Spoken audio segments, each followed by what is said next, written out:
Yo, yo, get up, nah, I ain't a quitter. Toss me the ball, I'm a really big hitter. Big picture, I'm a straight killer. Rising the song to the highest bidder. Got juice, got gas, I'ma move fast. New shoes, new tracks, like who's that? I'm new, come back, better than last. Yeah, it's a new me, never gonna look back. Never gonna look back. Cause damn, I was built to last.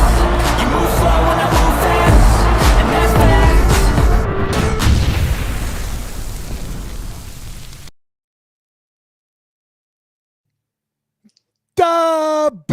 Bears Nation, what's up? Welcome back to another electrifying episode of Tracks on Bears, brought to you by Chicago Sports Podcast. I'm your host with the most, Brandon Trax Hyatt, and today we're diving headfirst into one of the biggest questions in Chicago football.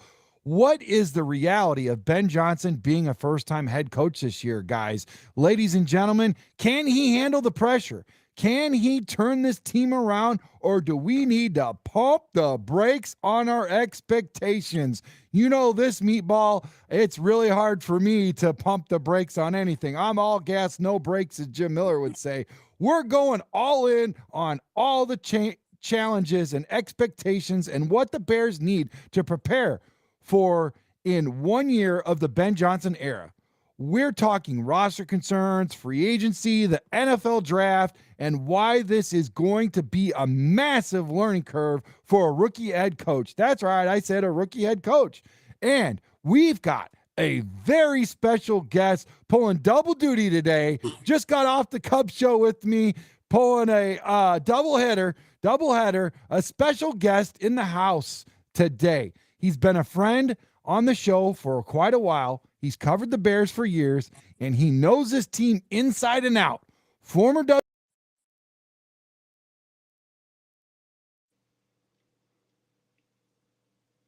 Well, thank you, Brandon. I appreciate it. I think you'll pop back on here in a little bit.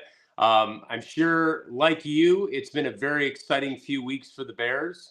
Probably now almost like probably 6 weeks or so, with Ben Johnson coming in here and being the head coach. I'm really excited with the way the Bears got him and the way that they were aggressive to get him. They didn't wait long. I think it was within 48 hours of the loss to the Commanders that Johnson was able to get the second interview and was able to take the job. And the Bears really wowed him, and he wowed them.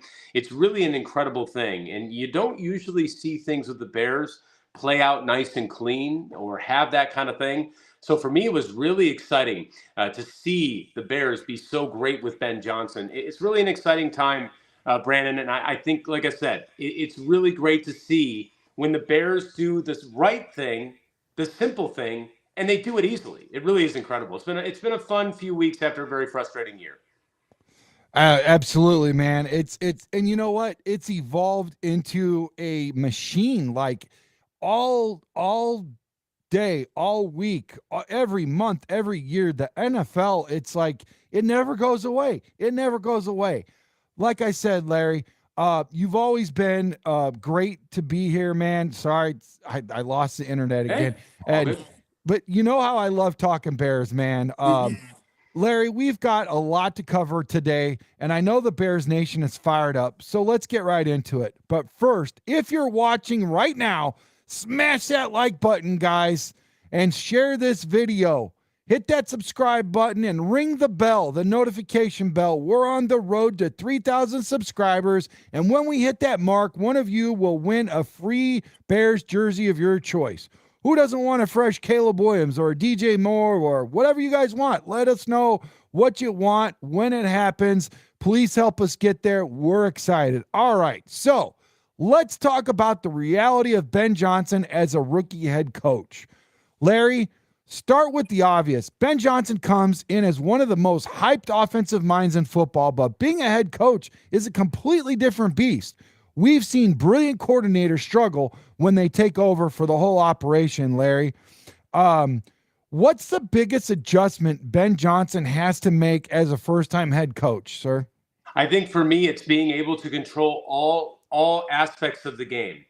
Again, having a knowledge of your entire team. That includes defense and special teams. Does he have to run them? No. But he has to have that knowledge of what's going on and what to do. And I'm not making this being the least important. To me, it could be the most important. Game management. As we found out, it sunk Matt Eberflus. I think Eberflus did a great job on defense, but his game management completely ruined everything. It completely poisoned last year, and he had problems with that going back even to his first 2 seasons. So I think for me, for Ben Johnson, it's really finding a way to get all of those things together. Yeah. And then be able to pull them off. It is something you don't know until you get there. Again, the Bears have a really talented guy. There's no better offensive mind. Now they split together. You know what, Larry? I agree. And let's be real. You just got into it a little bit. You touched on it. Bears fans, we've been burned before. Mark Trestman, Matt Nagy, even Matt Eberflus. All these guys, John Fox, I was excited because his dad was a Navy SEAL, but that doesn't mean that he's going to be a Navy SEAL. So, all these guys came in high expectations and failed because they couldn't handle the job.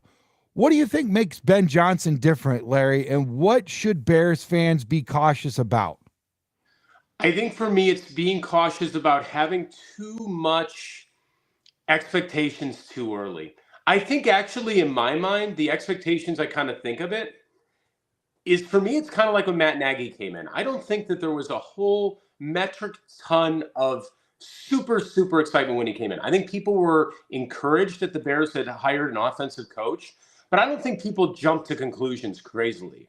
What you saw was Matt Nagy had a really great start. The problem is he only had 1.0.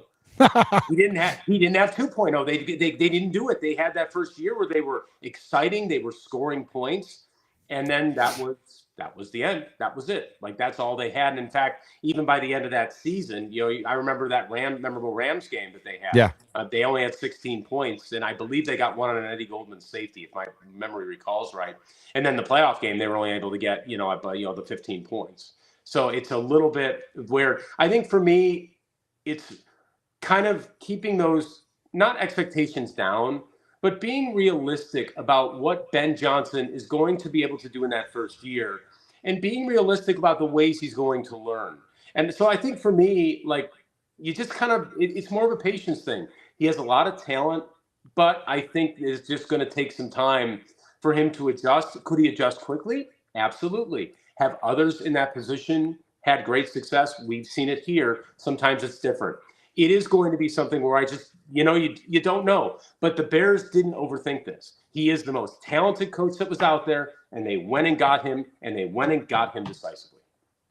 I think it's crazy that we went out and got the best one. Like, we didn't try to get fancy about it or anything. We went out and got the guy that everybody wanted, Larry?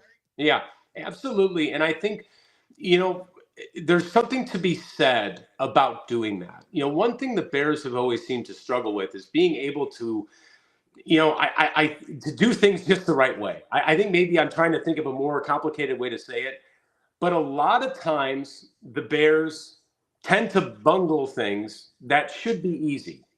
And I think that was what was really encouraging, is they handled this coaching search very well. I like the fact they talked to a lot of people. I think they got feedback more than just interviewing for a head coach, not only potential assistants in the future. I think they got some feedback on what they may actually have and what the perception of the players they have in the NFL. But at the end of the day, the Commanders beat the Lions on Saturday night. It was a late Saturday night. Yeah. I believe the story broke Monday at around noon. Yeah. Tuesday at around noon, if I'm remembering, Brandon, because I knew Chicago Sports Podcast was on when it happened. Yeah. So they acted decisively. So I think that's really encouraging. And I'd say a feather in the cap, not only to Ryan Poles, but Kevin Warren, who has tried to establish a new regime there in the Bears House Hall offices, and took a really major step doing that with his hire. Yeah. To hear that this man is in the building right now, it's just simply bananas, man, honest to God, because we always try to get cute with it. We always try to be the smartest one in the building. And it just feels like this is different. But again, I'm the meatball fan. So I'll pump the brakes on this one. We'll dissect it a little bit more. But I agree with you, man. This feels good. And, and look, we all know the Chicago media and fan base do not play around at all. The moment this team starts struggling, The pressure is going to be insane. Larry, how do you think Ben Johnson will handle the heat? Because we know in this city, if you don't win, you get eaten alive. Well, that's something to be seen, right? I think that it's fair to give him at least a little grace to see how this figures out. Now, he's not going to have a lot of grace. This is the NFL. You don't get a whole lot of time. Ryan Poles was in a very interesting situation where, because the Bears' cap problems were so bad, he actually did have time. Poles actually has had 3 years here without a playoff appearances. I think that he got a little bit more grace than you would get. So in my mind, I give Johnson some grace to see how he handles it. I think in some ways, Brandon, the fact that he has been so coveted as a person, I think the fact that he's been coveted so much as an assistant for so long now, maybe he has a little bit of a better shot to deal with the pressure, because you could say he's been under that pressure already for a little while. So I don't want to pass judgment, because you're not going to know until somebody sits in that seat. But he's done everything you want. He's got a great scheme. I thought he did what he had to do in handling the process. He was decisive. He's done what he can do so far. Now it's time to see what that work is going to be. But I, again, like the hire, they got the best guy out there. There is grace to see how he's going to be. We have to see it. I totally agree, man. And here's one thing that we totally got to see, Larry. Mm-hmm. We've got to see Bears offense. Can Johnson fix the Bears offense? Okay. So let's talk about what Ben Johnson was brought in here to do. And it's to fix this offense, right? Because let's be honest, Bears fans, we've suffered through some of the worst years offenses in the NFL for years, man. It's been atrocious. We've had bottom 5 passing attacks, zero identity, and we still don't know what a real franchise QB looks like. But now we have Caleb Williams, the guy projected at 1.1 overall. This guy is supposed to be a generational talent. But Larry, Ben Johnson is coming into a situation where he has to develop this quarterback and build an offense around him. How tough is that for a first-time head coach? Well, he does get kind of, and he doesn't get a clean slate. I think he gets a slate that I think could be desirable. He has a quarterback that's extremely talented. You have DJ Moore, who I think is a very talented, veteran receiver. He has Rome Odunze, who I think took more heat this offseason than I thought he deserved. I thought Rome had a very good first year with the Bears. What was it? Super explosive all over the place? No, but, the whole offense struggled. And when that happens, your stuff's going to go down there. I think what he does have, and I think one thing I really like, Brandon, looking at what Ben has done, is he's come in here and said he's not going to just take the Lions playbook and put it in. He's going to retool it for Caleb. And I think that's something that really won me over personally, because it's like, you could just take what you do successfully. No, he's going to strip it down. He's going to use the weapons he has with the Bears, and then be able to use the personnel he brings in to make it work. So I really like that aspect. Looking up and kind of preparing for this and reading a little more on Ben, and I heard this with earlier on in his time. I'm really excited to see that he's going to do that. So I don't feel like it's starting from zero. They do need to build the line, though, so that's a major. It's certainly like the offense is certainly not set for him right now. But it's not the cupboard is not bare. It's just got a couple of cans of soup in it. He needs to get the bread and the crackers and all that in there, and all those other things. But the cupboard is not bare. He's got a chance to do it. We will see what happens. Speaking of cans of soup, I got some homemade chili that's waiting for me after I get out of this cold garage. Yes. Man, it was so nice last week, Larry. It was like 50 degrees, and then but I'm working all those doubles at the steel mill, and then this weekend it's like, why, Lord? Yesterday it was like in the teens. It's awful. It was cold, man. My feet. Me and my son were in the garage doing his little podcast for his gamer kid show, and we had a fun little one where we put on his Fortnite, and oh, nice. Yeah, we had a good old time in here, man. It was good, but we were freezing, and then I got the space heater by his leg, and he's like, "Dad, my leg's on fire, it's burning," so we had to move it around a little bit, but yeah, man. I'll tell you what. Here's our next topic, and we all know it's coming. You guys are ready for it. You guys already know what I'm about to say. it's that offensive line. And oh boy, Larry, let's talk about this disaster of a unit, man. Last year, this O-line, they should have had charges brought up against them in court, man. This line gave up 68 sacks. That's 68 times we watched Caleb running for his life. And now into the second year, I'm hoping that number at least gets cut in half. I mean, I'd like to see it less, but trying to pump the brakes and being realistic about it and getting a lot of new moving pieces. Although maybe Dan Rushhour coming in here, Jim Miller's a friend of his, they've got the Michigan State connection and all of that. And he really likes him. He says he's an offensive line. He's actually been a tight end coach, an offense coordinator, a head coach, but he's like an offensive line coach whisperer, and then Eric Bieniemy and all that. I think that in and of itself, and accountability and helping those guys get in the right positions and break some of those bad habits and all that stuff, I think that's going to help out tremendously, even for the people that are left in the building. But Larry, how big of a priority does this front office need to make fixing that O-line in this free agency coming up here in the legal tampering and in the draft? And are there any guys that you think that the Bears should target? Well, I think it's target 1, 2, and 3. I mean, I know they need some edge rush help, and then maybe they'll get that in the draft. But you've got to protect Caleb. You've got to protect Caleb. And I had this discussion. I was out with dinner with friends last night, and we discussed, and Brandon, we did a little bit the whole Myles Garrett thing. I was in a passionate discussion with somebody who said they should trade 2 first-round picks and go get him. I said, no, you need linemen. If you are really going to make this work, and you've gone and gotten an offensive coach, yes, you used the number 1 overall selection on a quarterback, a generational quarterback, as you mentioned. You spend your number 9 overall pick on a wide receiver. You need to do something to make that offense work, because the Bears' offense hasn't been bad for years. It hasn't been bad for a decade. It's been bad for a generation. And some might even say 2. You're going back to when the Bears last had really good offense outside of the 1995 year with Eric Kramer. You're going back to the Walter Payton days when he was in the mid-'80s.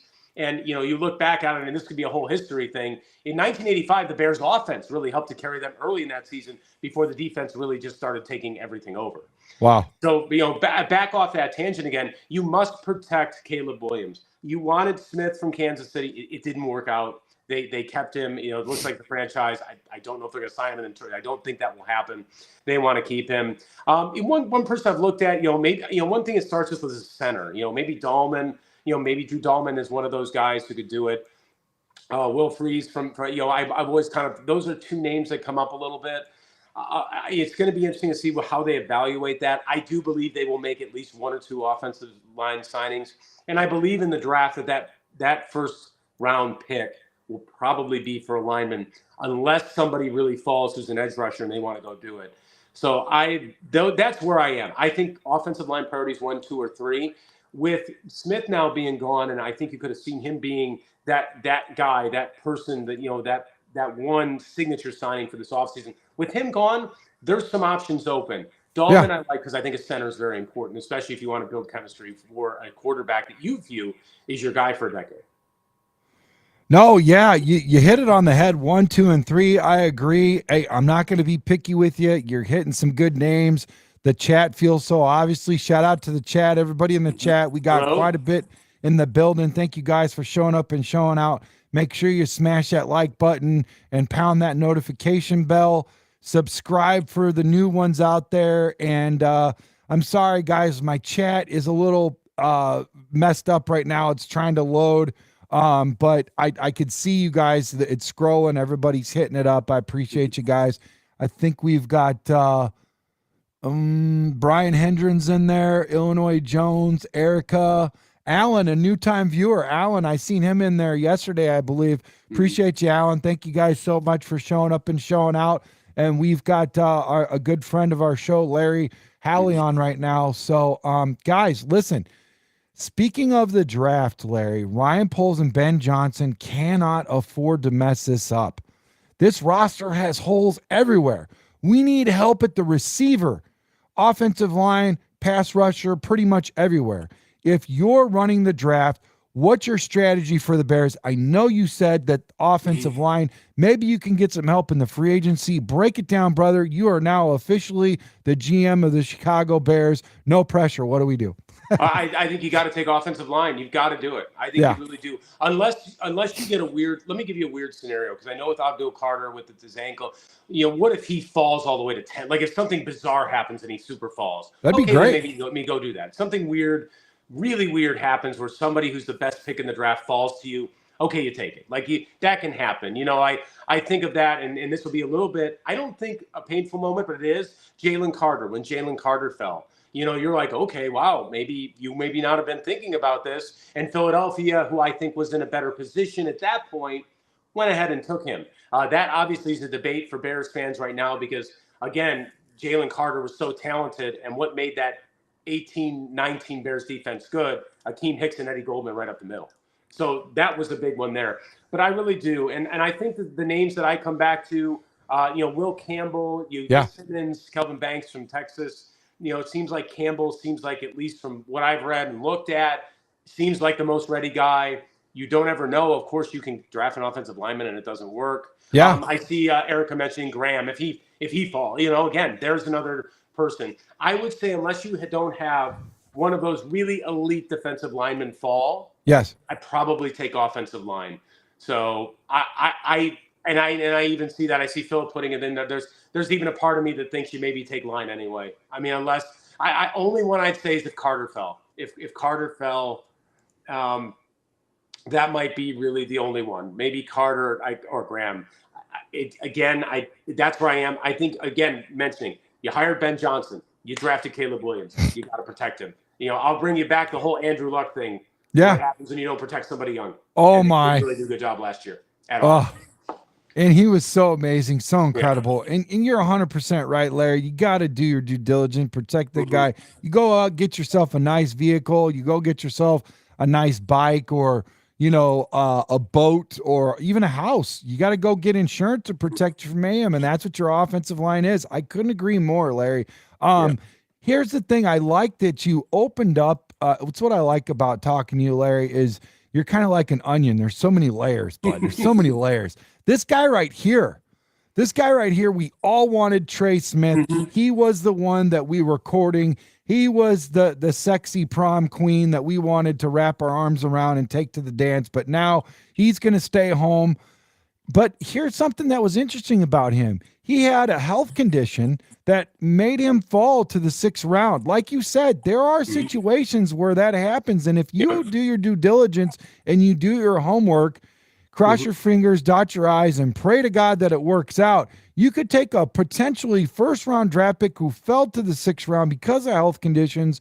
And now, look, we want that guy, and we fail to realize that at one point, there was a health issue, and that's why he fell that far. The Chiefs look like the smartest guy in the room because of it, Larry. I mean, maybe there's a guy that could happen to us. Who knows, Larry? There's a guy right now. He's one of our favorites, Brian. He's one of my co-hosts. I love this guy. He's down in Kentucky area, but right now he's down in Indianapolis at the Combine, and he's hanging out with this dude. Now, this is Ja'Cory Brooks, the Louisville receiver. He didn't work out yesterday, but he was able to get a pic of him. And Brian says, I'm 6 foot, so this dude is legit tall. That's his measurables on Ja'Cory Brooks. But I just wanted to give a shout out and thank him for sending us that picture. It's really cool for him to be there. Yeah. Have you been to any of the? I'm pretty sure that I'm answering my own question. I'm sure you've been there, but what's it like, man? Is it pretty cool to be at the Combine? Well, it's an interesting thing. So I was in Indianapolis from 2007 through 2015. Yeah. So I had the Combines from 2008 through 2015. So my last 2 weeks were actually, the Combine was one of the last things I covered. One of the things that was interesting to me being a reporter was the opportunity to talk to so many prospects that would come through. So I would talk to people who had interesting stories, people locally from Indianapolis. Indianapolis had a kick in football thanks to Peyton Manning coming in. So Peyton Manning rose the profile of football in Indianapolis So Wow. you started seeing more people coming up. So more people came through from Indy, Yeah. college players who came through there. That was my combine experience. You got a chance to hear from all the coaches. It's really a fascinating thing to cover because you have a chance to talk to so many people, such a short area, such a short amount of time. From an evaluation standpoint, it wasn't, that really wasn't as much that was there. You saw all the measurables that were there and you heard from people what they were doing. Really, for me, it was a storyline thing, seeing the storylines that came out. I was there when Andrew Luck was in when he was drafted by the Colts. Was it Andrew Luck or was it going to be RG3? Ended up being Andrew Luck. Is probably about 80% of the people were there. Yeah. The Manti Te'o story was one of the years that I was there when that blew up right after Notre Dame's national championship game appearance. Those were some interesting stories that were there. So it was always a very interesting thing to cover because of the people, because of the stories, and the kind of chaos of all these great players and knowing what was on the line for all of them. A really fascinating experience, unlike other things you might do in those kind of things of journalism. So it's certainly something to behold. Yeah, I'm now getting some of the comments. This is my favorite part of the show. You guys know that. I apologize. We just shape shifted from the Cubs. Larry, we did the Cubs and now over to the Bears. Maybe that's why, I don't know, but it's being a little tricky. We're getting through it. And Larry's looking at your comments. Illinois Jones says, I wouldn't be surprised to see Zabel go at the end of the first, honestly, depending on how teams view him. I want him to play center if we draft him. Jim Miller was at the Senior Bowl, and he said a lot of people are saying that he will be a center. The Scroll says Larry Howley favors Landon Jackson. Is that I know why he does, right? Huh? Because he's got the same thing I do, the stop baldness. So he's got the alopecia. Oh. So yeah, he's a pretty. You know what? He's somebody. I think I saw somebody on said about third. That's a possibility because he's a very talented. And again, that's somebody you can find in the second round. That you can get down there. That's funny that's brought up because he is one of those players that could be. That could very well be somebody that the Bears look at. I think that's absolutely. It's actually, you can see what he's done, but that's somebody that kind of came up and kind of as I've looked at it, and I've kind of peered down to see what could be there. But the Bears will have to get. They'll have to get a rush end at some point. I think within those first three selections they make. I don't think that they are going to go all linemen, but I think in the next. I would be shocked if they didn't get a edge rusher in the first three, unless they decide to just draft best player available, which they can sometimes do, and maybe they don't. I would be shocked if that didn't happen. And listening to Jim Miller talk to Tyler Booker, oh my God, that guy gets it. He is so intelligent. He's got such a positive personality, and you just couldn't see him while he was on air talk about anything negative at all. It was just all positive. He said, because they asked him about going from, guard to, jumping out to tackle, if he would do that. And he said, because he only had one situation where he did that. He said, whatever he needs his team to do, he will do. Whatever it takes to win, he's all in. If they want him to play left tackle, whatever position, he will do that. Another guy that had a very good take when I was listening to him on Jim's show with Pat Kerwin was Emory Jones. Very bright man. He was talking about, swinging out, swinging in, and wherever they wanted to put him. Listen, there's a lot of guys. I guess he was saying there's over 70 guys on the for the offensive line in the draft. Not all are created equal. There's going to be a lot of, poking and prodding and trying to figure out what's what and doing the best they can at the end of the day. But it was really awesome to hear these guys. Another guy was, correct me if I'm wrong, he switched over, was it from Washington? He switched over to Miami. Cam Ward, quarterback. Yeah. Cam Ward. Yeah, so he'll be up there. He'll be fairly high up. I think he was so intelligent. The recall that he had in the plays and talking about all this and that and whatever. And it was just, he's a brilliant mind, so intelligent, so smart. And it's good to hear these guys with the cerebral, mindset instead of just being an athlete. So intelligent, man. I really like it. And they were like, dude, you get it. It's cool to listen to these guys. And the reason why I bring all that up, Larry, is because you said you've had and got that close, intimate connection talking to these guys when you were at the combine as a reporter. How cool is it to get that extra insight thing that, a lot of us Bears fans, we only get a small portion of it, whatever's out in front of us. But how cool is it to be there and to be able to unpack all that? I think for me, it's about learning who people are, what motivates them, what makes them tick, what are the things that they notice, what do they retain, what do they love, what do they enjoy about football, what kind of thought. Some people have a really analytic mind, as you mentioned with Cam Ward. And it's funny, I brought up as we prepared for this, I brought up some mock drafts, and Ward has been number one in a few that I've seen. So as Tennessee holds that pick and they kind of look at what they're doing, it's really interesting for me just to get to know what makes these guys tick, what makes them motivate, what are the things they do for. I think that's something for me that's just a simple version of it. It's a humanistic version of it. Yeah. And you get a chance to see what they value, what they see, what they enjoy. And I think that's the special part of these things, is that every athlete is different. There's not a blueprint, and there's not this mold of what a successful person can be. A successful person can be someone who's incredibly outlandish and is very expressive. Sometimes it's the quiet person. I think that's what's most special to me. It's simple, but that's the human side of it that you get to discover, and that I always enjoyed through the years, and I always really enjoyed it. Oh man, you know what? There's a lot to enjoy about you, and I want to go back and watch some of that for sure, man. Because I mean, it's exciting, and you're very good. Your recall is amazing. So let me ask you this question, since you got a good recall.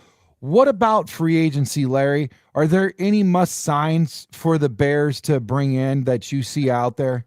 Offensive linemen, and you got to pick pick in your right ones. I'm just going to go because again, we've talked, and it is, and I don't think there's anything really wrong with that. You're going to have to go get some depth in the draft. Yeah. Getting an edge rusher. I think that's there. Someone mentioned Ryan Kelly, and I think that would be really great if they could get him. Trying to kind of be a little bit there, but that's kind of where I'm at. I really think that the offensive line and fixing that and finding that group that's going to do it, that's where I am. I mean, that's where really focus number one is for me. Yeah. And they've got a lot of areas to fix. I'm kind of thinking, do they add maybe another safety here? Jaquan's going to come back. Do they? Yeah, I think he's a fantastic player. I think Jaquan Brisker is a fantastic player. It seems like he's fine after the concussion. I think Jaquan's a fantastic player. And I think the Bears defense did not have something when he was not out there. So interesting to see what they'll do. The Bears have all the cap space in the world. They've got a lot of it. They've got a lot to do with it. I just think really, Brandon, that line, and you mentioned him getting sacked so many times last year. You can have the best prospect in the world. Can't do anything. He's hurt. It starts with the line and ends with the line. And you bring up a good point about that cap space. I do want to touch on something really quickly. Barrelismo brings up, well, let's put a pin in that. I'll get back to that. That's a draft question. I'm going to try to stay on topic as far as the free agents goes. As far as the money goes, I was reading an article. I think it was from Athletic. I'm not quite sure, so don't quote me on this, ladies and gentlemen, but said something to the fact that the Bengals, with the new shape shifting and all of the extra cap space and how all of the TV money is going to come in for the next couple years. So a lot of GMs are trying to backload contracts and all that. Mm-hmm. Ladies and gentlemen, they're actually trying to sign everybody in the building and then some. And I thought that there would be some guys that would, Hendrickson, Higgins, they're trying to make all these guys work. It's crazy to be in this day and age, Larry. What's your thoughts on that? I think it's interesting is how roster construction goes down with those contracts and kind of how we're doing it. We talked about baseball before and kind of what the Dodgers are doing and how they're kind of, managing to sign just about everybody they possibly could and building into a super team that, maybe they do something crazy and challenge the 120 win mark, which I consider one of baseball's craziest regular season things if a team could actually do that. But that's for an entirely different thing. I think it's going to be interesting, especially with polls having some room and trying to retain everybody. This is something to watch. Again, the NFL is not short on money, so that's not going to be an issue. You mentioned Cincinnati, and I've read a little bit about that and what they're trying to do. It is very interesting, and one of those things that as time goes along will be interesting to see how these NFL GMs deal with this, how the game evolves. We've seen this in hockey as well for those Blackhawk fans who might be on here. If the Blackhawks can get their stuff figured out, they may have the opportunity to have a world open to them if they want to sign some people to finally get somebody around Bedard. So it's interesting to see these things come up in cap space in sports and to see what this might be for the NFL. So I have read about it. I've seen it. Again, one of those things that kind of plays out. So some of those things that I think that will be there and see how these cap things go through there. I see Brandon's out of here. I was going to try to see if I see some of the comments. I do look like Landon Jackson. That is very true. Banks, Illinois Jones, Banks out of Texas is really good. And I'm mentioning Illinois Jones. Banks that's an interesting one. I've seen all sorts of projections for him. Seems like he has a really high ceiling, which is interesting. Some people I know have said Campbell might be a little bit more ready to play now. I think, again, when it comes to linemen, it's very interesting. I think, honestly, I think if the Bears draft Banks, I kind of like what he could be. I think that's a really interesting pick. Of those linemen, part of my mind leans toward him, as I think that there's a tremendous upside. It's one of those things in evaluation the Bears are going to have to figure out. So. Absolutely. Let me get off my 5 burning questions, and then we'll go back to the questions that they have for you in the chat, Larry, because I know there's quite a bit, and I'm excited to hear what they all have to say. And this is where that part of the show where their voice are heard. You don't get this from the 3-letter networks, ABC, NBC, CBS, or the 4-letter network of ESPN. It happens right here, Chicago Sports Podcast, where your voice is heard, your name gets out there, your little picture is up there, and we all get to talk about it. I'm excited. So let me get these questions off before we wrap this show up. I need your guys' input, guys. We want you to drop your answers in the comments right now. Here are your 5 burning questions I have for you. What are your expectations for Bear Johnson's in year 1? What is the record, or what do you guys want to see as far as growth goes? What position should the Bears target with the number 1 pick? How many games will the Bears win in 2025? And what's the biggest challenge Ben Johnson will face? And the 5th question, which Bears player will thrive the most under Johnson's watch, under Johnson's offense? All right, so now let's get back to the chat. Let's pull it up. Oh my goodness. This is like when I put in my age now online. I feel like, Wheel of Fortune or something, Leonidas says Lions. Bearlismo, he's actually across the pond. He's in Europe, bro. Bearlismo's a big fan of the Bears. He's well known. We had him on the show a little bit. He's a real bright mind. We brought up a draft, and he did a mock draft for us on there. He nailed it, man. He did such a great job. I love this guy. Bearlismo says Bears are at least 3 wins better by coaching change alone. Yes, there's change on the O-line, but that's what desperately needed anyway. I agree with what he says right there. That makes sense, doesn't it? Yeah, I think so. And you mentioned Bears' record. I still, to be honest with you, looking at the improvement, and I think that they'll make, in my personal opinion, I think the Bears are going to be back around the playoff line next year. What is playoff line? In my mind, playoff line is usually between 8 to 10 wins. What playoff line means you're going into hopefully the last week or 2 with something to play for. The Bears haven't done that for the playoffs since 2020. Wow. I know technically they were still alive in 2023 until I think that Sunday night. I think technically they were alive. That's where my mind is. My mind was actually there last year. I thought that they were playoff line, and I think Washington did. I base that off the fact I think they will improve their offensive line. I think Ben will do, a good job to get out a lot out of the offense, but he'll have growing pains. And I think Dennis Allen will be able to take the defense to another level, and I think bring them back to where they were going when they were under Eberflus, and they were doing pretty well. And they had their moments under Eberflus at times so far. So I think that's right now where I'm about. So I think that added 3 wins, that puts them right about the playoff line. And I consider the playoff line in my mind 8 to 10. I agree with you. I couldn't agree more. I think Bearlissimo hit it right on the head. 3 more wins for sure. We've got a birthday in the building. Happy birthday, Scrolls. Happy birthday, buddy. Leonardus says Commanders will barely hit 500 next season because they will not get the one easier schedules again. You might be onto something. It's definitely going to be harder. People are definitely starting to circle them on their calendars, aren't they, Larry? Yeah, and Washington. Brandon and I talked about this before we came on the podcast. I talked about the power of one play and how that happens in sports. And I don't know if people agree with me. Do I think the Bears win 12 or 13 games last year? No. Do I think they might have been better, might have had something for the fight at the end? Yes. I do really believe that one Hail Mary play poisoned the entire season and they never got out of it. I think the Commanders on the other end really bounced off, used that play, used that win to really elevate themselves to where they get into the Final Four of the NFL.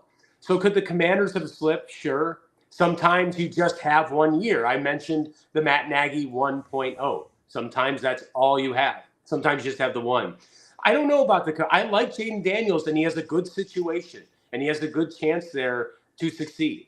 But we'll see. A lot of that stuff depends because they had such an incredible rise so quickly that it is a little bit unusual. But yeah, Brandon, I like I said, I'm always hesitant to kind of say, hey, this team's going to tumble. But they'll have their own way to figure out what's their 2.0, what's going to be their next step.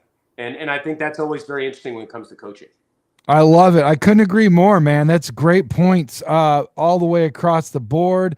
I want to give a special shout out to everybody so far that's in the building that we haven't already gave a shout out to. Scrolls, obviously, happy birthday, shout out. Aunt Mass, Erica, Montana Shy, Illinois Jones. You guys are killing it. Philip, Alan, you guys, thank you guys so much for showing up and showing out. Bearlissimo, here's a mouthful here. Most important take for me is that Ben Johnson isn't coming in with the Detroit offense, but one. He's coming in to have an offense built on the strength of the players he has starting at QB. Walk us through what that means, Larry, to you. Well, I think it means that he truly is starting over. And I think that that's a very intelligent thing. In some ways, a gutsy thing. He had a lot of things that he was able to do, both in the running and the passing, the play action game that he had in Detroit, to be able to have tremendous success, not just good success, tremendous success with them. I think it takes, some courage and intelligence to be able to look at it and say it may not work here. It leaves a little bit of a variable. How is that going to work? When you do start over, you don't know what's going to happen. But Ben has shown through his creativity in Detroit to be able to make that work. I really like it. I think it's a high level of thinking. You're not just going to force what you do down somebody's throat. You're going to take that time to reevaluate what you do to succeed somebody else. I think that that's a trait that can be passed along to things outside of sports. How can you evolve in different situations to use what you do well and then take it to a different level? Yeah. I've done that in my own career with doing that, in elevating what you do and reacting to times. I think it's really great. And it's one of the great things I heard from Ben Johnson as we started out here is his ability to do that. So I like it. I really like it. And I think it gives him that chance for success and gives them a chance for success. If maybe the Bears are building that offensive line and still need time to do that, he can use other ways to adjust to make it work where, hey, if Caleb's not going to have the time, maybe you get the ball a little quicker. Maybe you design some stuff out to get some things to there. I think it's great. I think it's I very much agree. It's a great thing to see. Yeah, I agree with you, man. It's so refreshing to see that we're moving in what potentially could be a very, right and good direction for sure. So Philip, what's up, Phil? He says, what is this all talk about drafting Ashton Genty at 10? No offensive line, no run game is going to happen. Not to mention our QB would get killed again. What's your take on that one? Well, Genty's a really great player, and is he like a Gibbs? in Detroit? Is that the person? What if the Bears decide we're going to draft the most explosive player on the board? Maybe they do that. Could they do that? Yeah, I think there's a shot. I always think you never know. I think that that's absolutely possible. Do I think they'll do it? Probably not. Could they do it? Sure. They might look at the board and say, you know what? But if Ben Johnson has, now I'm going to bring this back. I've always thought, I think one of the things about the Ryan Pace thing, conviction. If they have real conviction, if Ben Johnson said, this is my person, I want to do this, then maybe they do it. I wouldn't rule it out. I don't think anything ever gets ruled out. But I really think line's probably the way to go if their evaluations really show that they can do it. Now, if the Bears just go really crazy on offensive line and they really get a set group and make the determination that they want to use those second-round picks on maybe a lineman, then maybe they take a risk like that. But I don't know. Could it happen? Sure. Would it be interesting? Yeah. But we'll see. Yeah, again, 100% right for sure. Alan says, hey, Brandon, I've already finished a sideline Gatorade cooler of the Bears playoff games winning season ever since. He's drinking the Kool-Aid, I think is what he's saying. And you know what, Brandon? There's nothing wrong with enthusiasm or optimism. There's nothing wrong with that. People are like, oh, we're over. There's nothing wrong with that. It's okay to be enthusiastic and excited and to feel something that's like exciting. I tend to be more of the middle. I kind of look at things and say, we'll see what happens. I even thought last year, if it was a 4-2 start, it was going to be interesting to see what the Bears did when they hit the meat of the division schedule, where they ended up being competitive but didn't have enough to really finish that off. I don't think there's anything wrong with enthusiasm or excitement. No. I think the Bears are going to win 13 games? Could it happen? Sure. I mean, we saw 18, but I think one thing, and I know I saw it in the comments, in 2017, the Bears defense was pretty good. They just didn't really have anything there, and it was out of balance. That defense in 18 was set to be a Super Bowl caliber winning defense. And I do believe, and I do subscribe to the theory, that if the Bears had been able to win that Eagles game, let's go beyond Parkey. Let's just say the defense makes the stop on 4th down. Let's just say that Golden Tate gets tackled on the 1-yard line. They could have maybe gone and won the Super Bowl. The Patriots were a good team that they got through there. It is possible. That's the one thing that's different about this year that maybe my mind doesn't go to think, oh, wow, they could go win 13 games or they could go win the 12 games, is because I think the defense is still forming. I think it's still something that they're still trying to figure out. And there's still holes on that defense and things to be figured out before they become that top 5, top 3 unit. And they've got ways to do that. In 2018, that was different. That defense was ready to win there. That's why my projections are somewhere around 8 to 10 wins. I think some might view that as a little optimistic, but I do think Ben will be better. I do believe that their offensive line will be better. And I think it lends to the Bears to really being able to have a good finish. And again, the ultimate goal of next year is to be able to enter those final weeks of December and that week in January with a realistic shot to go to the playoffs, not just having to see 9 scenarios take place where maybe you would get in on point differential. Yeah, I totally agree. Yeah, that's a good point. Squeegee, what's up, Squeegee? How you doing, buddy? He says it's not probable to change an entire coaching staff. I mean, Washington kind of did that. Install a new offense. Washington kind of did that, and expect to win now. Washington did that. They had 4 wins, and then they were in the NFC Championship. I think it was 4. And 4. Yeah, it's hard. That's why that's why even with the optimism, I've kind of kept where it is. Right. Again, it's the NFL. Weird things happen. It's pro sports. Weird things happen.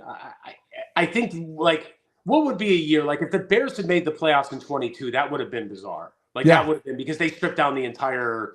Just the fact they beat San Francisco in that opener in a Rain Bowl was kind of a fun little moment that they had. It is probably unrealistic to think the Bears would go win 12 or 13. Is it unrealistic for them to be at least somewhere in the playoff conversation down the line? I don't think it is. I don't think it is. I don't think it is.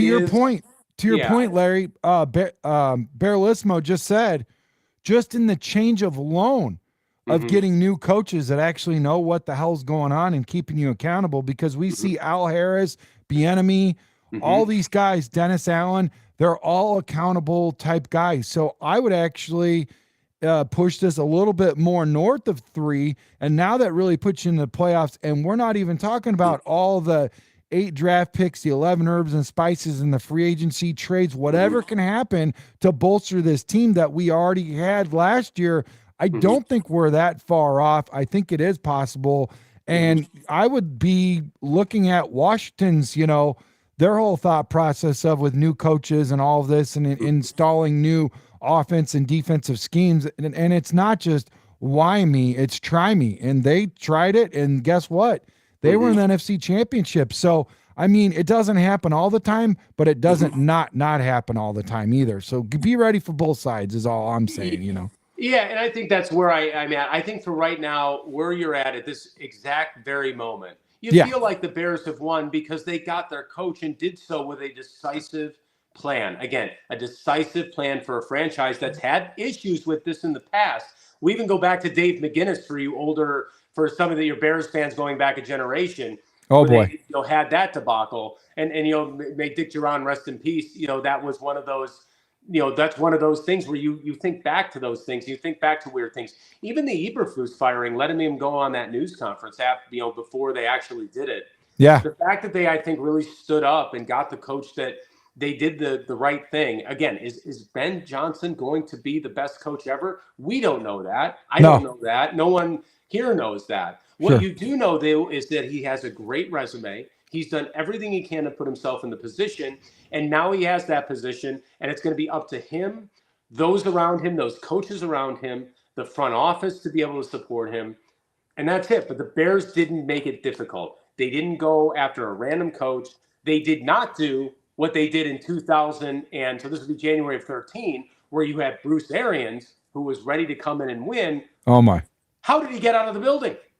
I'll never understand that. I was in Indy. How he got out of the building, I never know. If Bruce Arians signs up with the Bears in January of 13, they're in one of those 3 NFC championships. I'm convinced of it. I don't know if they go to the Super Bowl and win the Super Bowl, but they make an NFC championship during that stretch.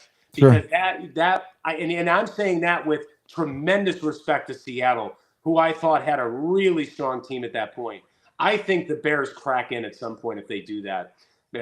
I'll never understand that. The Bears didn't do that. They didn't overthink this or not make the right decision. The Bears have won the offseason so far because they got the best coach that was out there.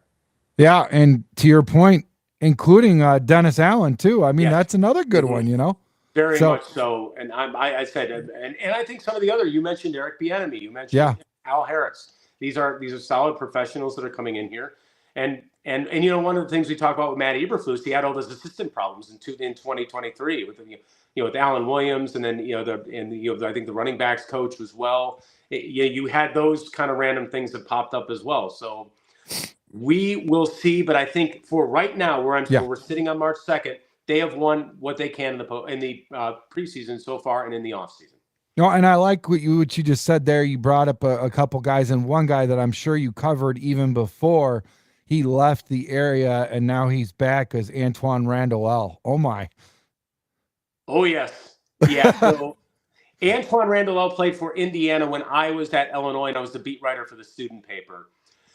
There may have been no more exciting player in college football that I watched than Antoine Randall at Indiana. And it's a shame that he didn't have just a better supporting cast because he was phenomenal. There was the game against Illinois in 2000 where I believe he had 442 total yards and punted. He was their punter too. He was their short punter. Oh he was God. Unbelievable. Had he been on a better team, I think he may have won the Heisman in 2021. Had Cam Cameron not moved him to receiver in 2021 and had Indiana been a little better, maybe let's just say they won 7 or 8 games, he might have won the Heisman Trophy. He was that good. And Randall parlayed that into a very solid NFL career, Super Bowl champion, and now is starting it. And again, now starting his second chapter, and a local guy. So I'm a big fan of Antoine Randall. I did 3 stories with him at the newspaper. Fantastic athlete, fantastic player. I think he was the best player in America my senior year of 2001. The team wasn't that great. He's awesome. Yeah, I could go on and on about Antoine Randall. I'll do my best. Hey, Larry, I'll do my best to make that reconnection with you guys at one time on this show. Hey guys, we got to get into a few more. There's a lot of good comments in here. Baralismo says he's going to be multiple in terms of running the same play off different looks and different plays of the same look. That's key of stressing any defense. Okay. Illinois Jones says if Will Campbell is gone, he'd like Banks Jr. Okay. Squeegee, you feel free to stop me on any one of these that you see that you'd like to talk about. Squeegee says Ant Mass, bear down. Leonardus says Baralismo, you don't know that. Oh god. Okay. Phil says nice tracks, chili and beer kind of day today. Oh, it is, ain't it? Isn't it? Yeah, it's freezing. It's freezing. It's freezing yesterday. It's freezing today. What, did you go running today? I went yesterday, and it was about 25-mile-an-hour winds going north, and then it was at the back. It was very cold. It might be one of the cold. This has been a really cold winter for running. Like, this has been the coldest winter I've ever run for. So I'm training for the Milwaukee Marathon. This has been the coldest. Last week, not this previous week, the week before, it's the coldest week. Like, it never let up. Like, it's just, even when it warmed up a little bit, and the wind never let up. Yesterday's was just one of those. The lakefront will get those, like, just terrifying wind days, and that was what it was. Luckily, we started going into the wind and then came back and got the wind at the back, so at least it helped out a little bit. But, yeah, yesterday was chilly. So I have an idea for you in order to increase your time running. Obviously, I don't know a whole lot about that, but the one thing that I think would increase your time is if you wore a shirt that says Green Bay sucks. That might help. Yeah. It's I usually just wear. I mean, because I go into a fair amount of races, I actually get all the workout shirts I ever need. It's actually kind of a fun thing. I have to buy new winter gear because my winter gear is like 15 years old. Like, wow. I hold on to things until there. So. Aunt Matt says insulation is key for the O-line in the garage. I need that next year. Trust me, Aunt Matt. I'm ready for it. I'm ready for it. I'm a very live spirited person. I like to talk my sports. I don't want to carry that into the house. You know, I'm more of a Pentecostal than Roman Catholic on the mic. So that's why I'm in the garage. But Philip says trenches. I think we can agree on that. Shout out to Brian Hendren, another co-host of ours. Love the guy. Aunt Mass says bear down, Brian. Hey, Aunt Mass, some more pleasantries. I love this part of it. Squeegee says it don't matter how good your skill players are if you can't block anyone. I couldn't agree more. Yeah, absolutely. Aunt Mass says last year's O-line had the most different line combos in the league. Injuries kill. 100%. Yeah, 100%. And that's for any. They could sign the best lineman if they can't stay healthy.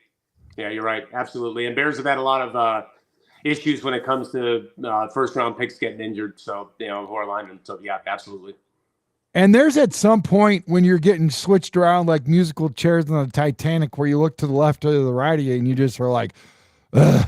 It's like you just get comfortable with being that guy. And I take for granted to this day having a great coach that called me out, that told me that I had to, ass to grass, push down Hyatt, all these sort of things. He would put his hand on my shoulder, push it down, and just kind of move me around and just kind of like puppetize me and help me like get out of these bad habits. Because when we got long into our practices and long into the games, a lot of those things go out the window. And if you don't have a guy in there like a Dan Rushar that are helping you with those things, they translate over into the field and those bad habits get worse. So I'm so excited that we've got these guys in there that can really help out. And I think with those guys that are already built in, that is in the building now, it's not only going to increase whoever is left on the roster, but who's coming in with the new roster for 2025, Larry.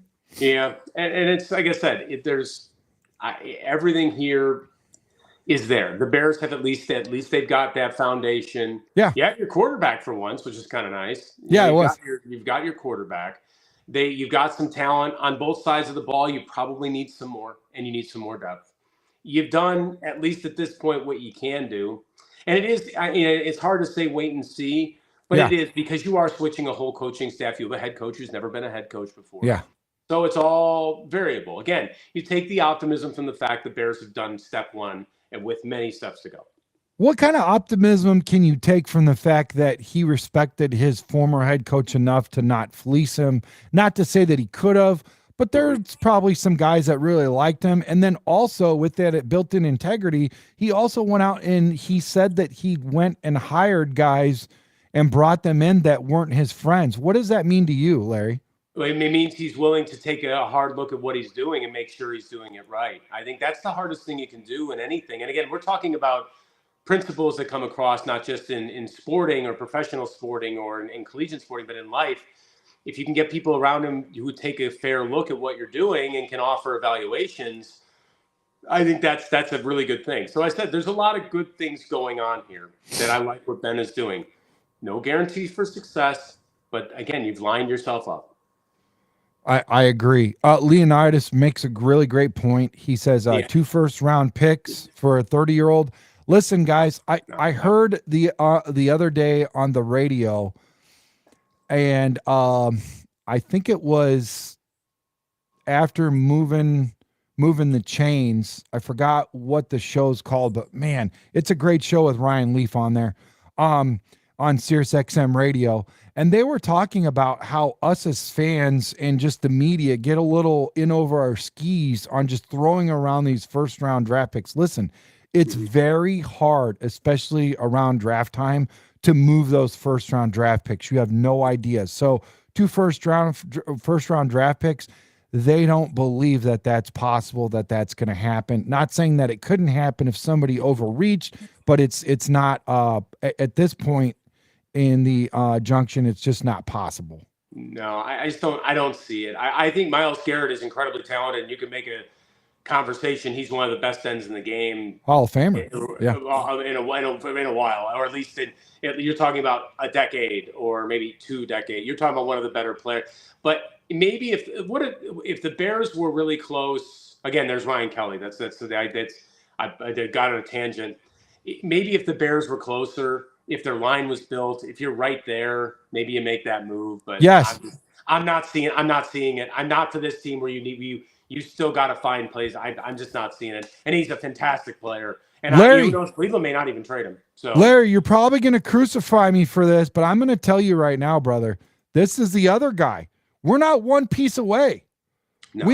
We're not one piece away. No, they're not. Yeah, it's just, and I think that's the thing. I think the one thing is the Bears have room to build. And I think there was great optimism last year when Caleb came in and you had seen Eberflus's defense have some success late in 2023. It just, there's a lot of things that they have to do. That's why I think the best thing for the Bears this year probably is to just get Ben Johnson's offense in there. Get it more to the point where they can have a line that they can shift around. They can figure out what scheme's going to work for Caleb.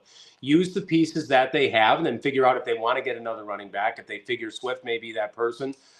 Maybe get Kai. I think big thing is we haven't talked about is Cole Kmet getting involved in the offense, which he never really did.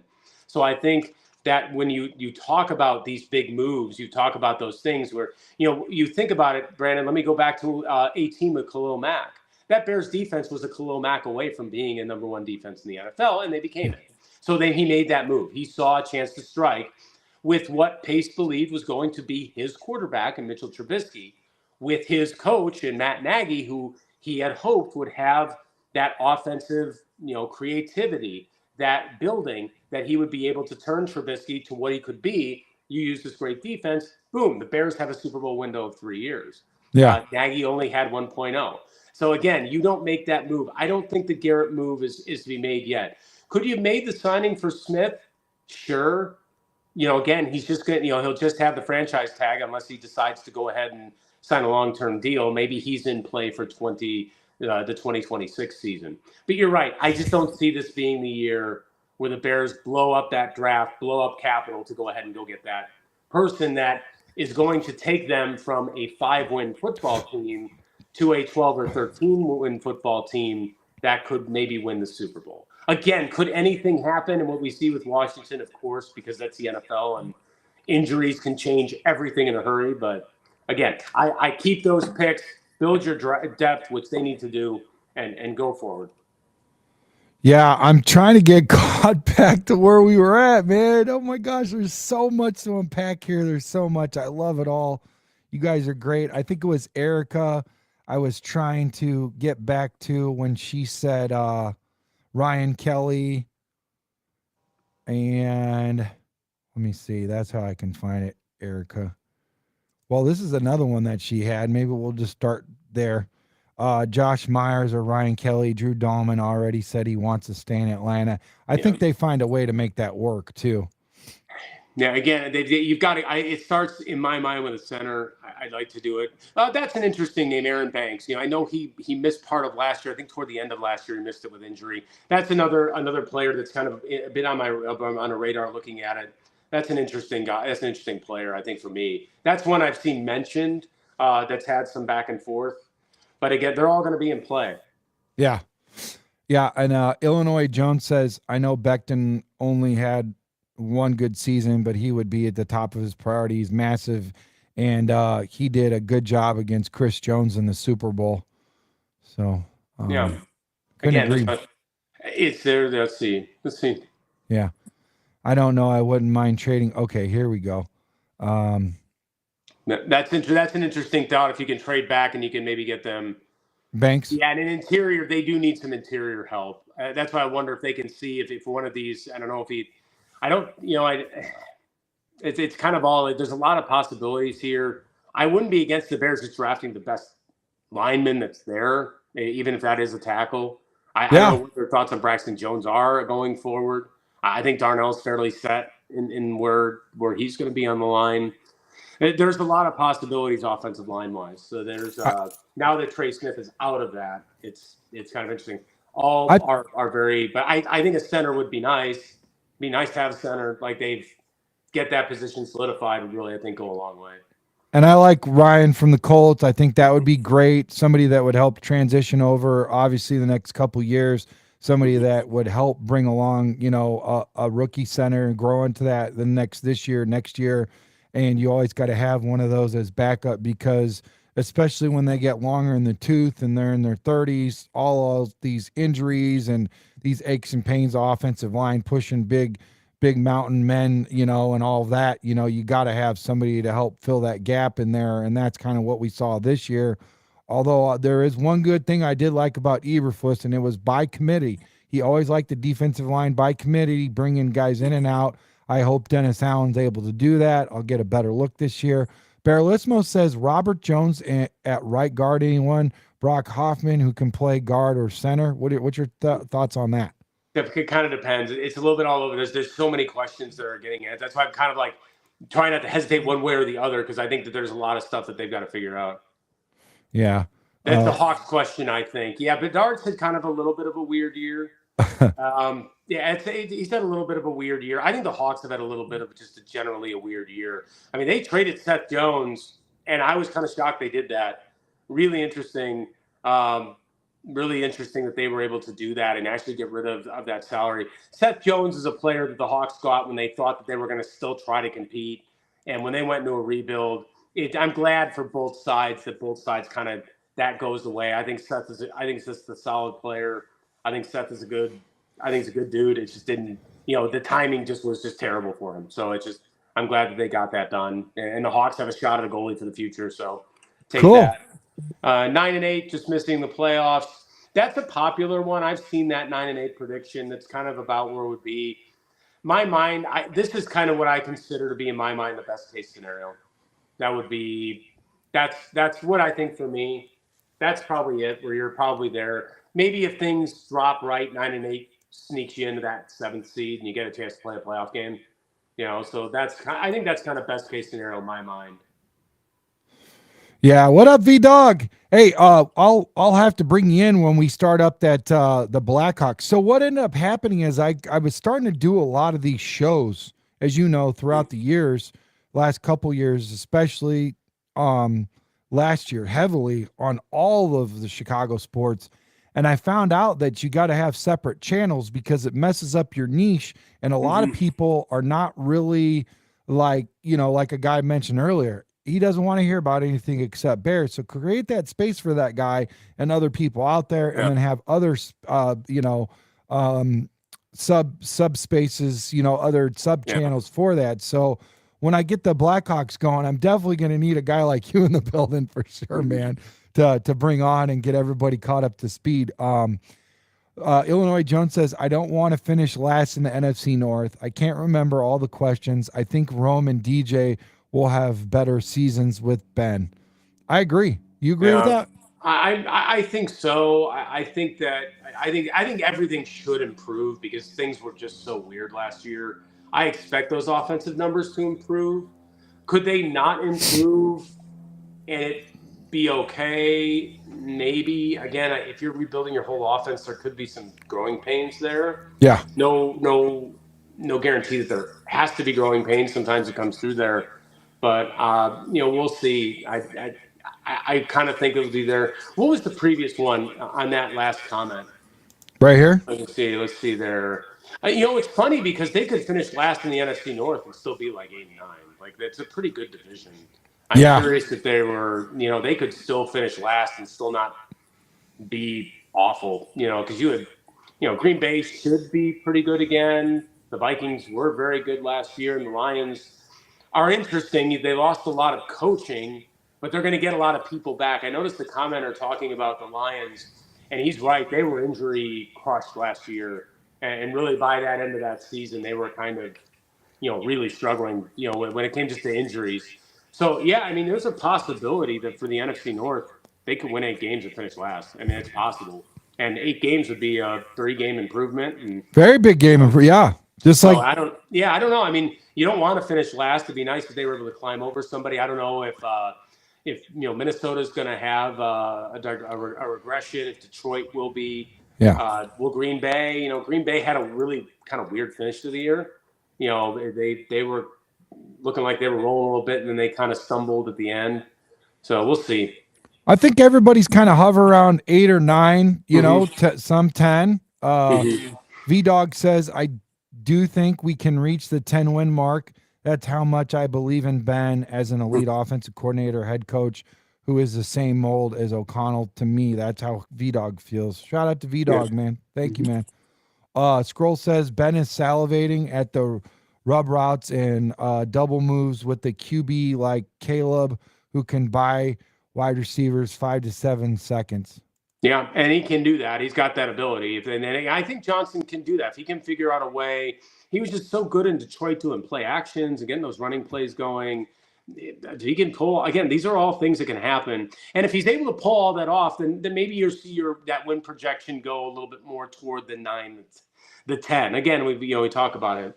And again, the Bears could win 6-7 games next year, and that's all right. That's fine. I don't think that's necessarily total disaster if they finish next year 7-10 or 6-11. Yeah, I don't think it's disaster as long as you see some improvement, because you can see in the league, as you've mentioned a couple of times at Washington, sometimes you just have that spike and you just go up. It just, for whatever reason, it just fires. You could also have an O'Connell situation like in Minnesota where it fires quick.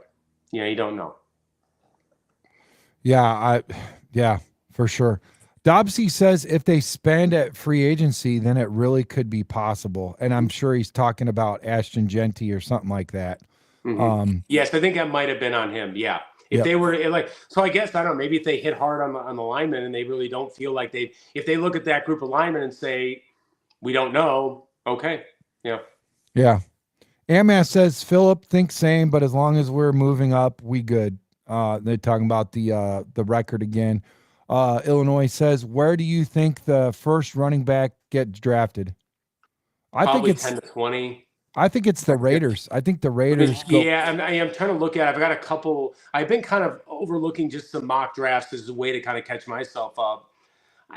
Maybe it's, looking at, I don't know. Maybe 11. You never know if somebody surprises. There's always that surprise. So I'm not sure. Part of my mind says 11 to 20, maybe 11 to 15. We'll see. I'm just trying to think. I really think the Raiders are going to go out and get him. I do a lot of mock drafts, and it just seems like he falls there like every darn time. And and I don't know. That's kind of where I'm putting it. I don't know. And they're like at 6, right, or something, 5th or 6th or something like that. I'm trying to look at it where they're at. The top five's about what I've seen. I've seen some people. I don't think Carter goes one. I don't unless the Titans trade out of it. Yeah. I think it's like what if that's an interesting scenario that if Graham or he were to fall. Um, I know like there's other. It'd be interesting if a really good somebody really on the edge fell. Maybe they do it. I probably would stay with that. I think running back for me personally, probably, I think that Genty goes 10 to 15. Could Yeah. somebody go up and get him? Sure. Yeah, I mean, that could happen. I think there's always a surprise or two, but yeah, I'll stick to there. I still think the Bears probably draft offensive line. I think they go there unless they just have a really good free agency and then Genty comes up at 10. You're like, all right. Ben goes, hey, I want a weapon. He's the best one on the board. Hey, bud, we had a pretty good show over there with the Cubs, man. It's looking good over there. I'm excited. Excellent. Yeah. Darius says would love Genty at 10. And Darius is a big Genty fan, and I know he means as long as we get improvements in the offensive line and we have a plan in place. He's one of our co-hosts. Great guy. Nice. Works for Delta Mechanic. Scroll says I'm all in Genty like I was on Caleb. Oh boy. Okay. Yeah, right. and there's some people who are really excited about him. I kind of think of it, Bijan Robinson, when it was a couple of years ago. It was on this pod. We talked about what if the Bears things really went, and they decided we're going to do this. I remember saying maybe the Bears draft him. Like if things go, we'll see. Yeah, so I don't know. I kind of, my mind tells me or thinking they probably 75 to 80% go offensive line. If someone like a really good end drops, maybe they go that way. But that's about where I am. I think line at least is where, and they probably have to go. Yeah. Scroll says NFC is weak. Bears could have their way with it. Like, oh boy. Yeah. Yep. Illinois Jones says tracks. I love that hat. Where did you get it? So this is a Steve Mongo, McMichael, and Misty hookup. It's 85 Bears Super Bowl. Hold on a second. That's nice. Yeah. Let's see if I get a little closer. Yep. Yeah. So, yeah, I like this hat. I've got several Bears hats and Cubs hat, Bulls, and all that stuff. But yeah, this is one of my favorites for sure. Illinois Jones. Darius says coaching was the number one deterrent, not net detriment, not the offensive line. Not saying you're wrong. Ant-Man says, do you think one of that and staying healthy, that's something you can't coach if you're going to get injured and you're often injured. That's something even the coaches can't, Ant-Man says, do you think one of Georgia's first moves this new season is to bring back the Honey Bears? I'm not sure if it's like priority, but I wouldn't say that it's not off the radar. It could happen. That's interesting. People bring that up because the last year the Honey Bears were there was 85. So it's that was something I've seen that brought up by a couple of people because it was Virginia who did not like them and got rid of them. So yeah, that's an interesting off the field thing if they decide to do that. That's interesting. I've seen a few people bring that up. Yeah. Scroll says Philly is the hurdle and they are very beatable. NFC is wide open. Illinois Jones says, depending on how free agency goes, I'd like to take Tyler Warren at 10. Your thoughts on Tyler Warren? It's an interesting thought. I've seen some people do that. I mentioned on here before, I mentioned when we were away about Cole Kmet and the use of him. Maybe if this new staff doesn't believe in Cole Kmet, maybe that's the route they would go. Yeah. Talented guy. I think Warren's a really talented player. I just don't know. I still think I'd like to see what Kmet could do because he did so little last year. He really wasn't in the offense all that much. And you saw him have some success, a couple of years back. I'd like to see more talented player. I think the Bears have other needs. I'd like to see what Kmet does because you have commitment to him. So why not I really like to see what Kmet would do. Warren's interesting. I've seen Warren mentioned as a possible pick. Again, we'll see. Phil says I go back to Buddy Ryan and Coach Armstrong. That's where he's his era. So yeah, no, that's like I said, that's Buddy was God, he was awesome. Erica believes that Ben will be the best head coach in the NFC North. Wow, that's awesome. Could I be. really hope you're right, Erica. That'd be great. The scroll says Ben will be one of the goats of coaching, like Steve Walsh. I've heard that name come up also. Having a young Montana. Wow, that Yeah. would be a great. That'd be a great thing to be a part of, wouldn't it? Yeah. Oh God, it would be amazing. And the Niners had their own thing, and the Bill Walsh is a really. And I don't know if for football fans, if there's like a football life, or Bill Walsh was a very unique coach, very analytical, process-minded guy. Yeah, But he West would Coast. do things like he had a time where he was actually in later in his career where he had Joe Montana competing for his job with the Niners. And that was actually 88, where the Niners actually came into Soldier Field on a freezing day for the NFC Championship and crushed the Bears.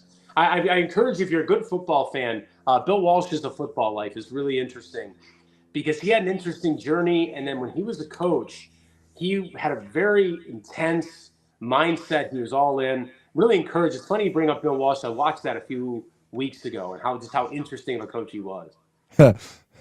Guy, there's so many good questions, but my feet are turning into popsicles, so I gotta hurry this up a little bit, guys. It's getting extremely. I need like a rug or something right where I sit, so that way it feels like when you have your shoes on the concrete, it just it kind of like gets that really coldness inside there.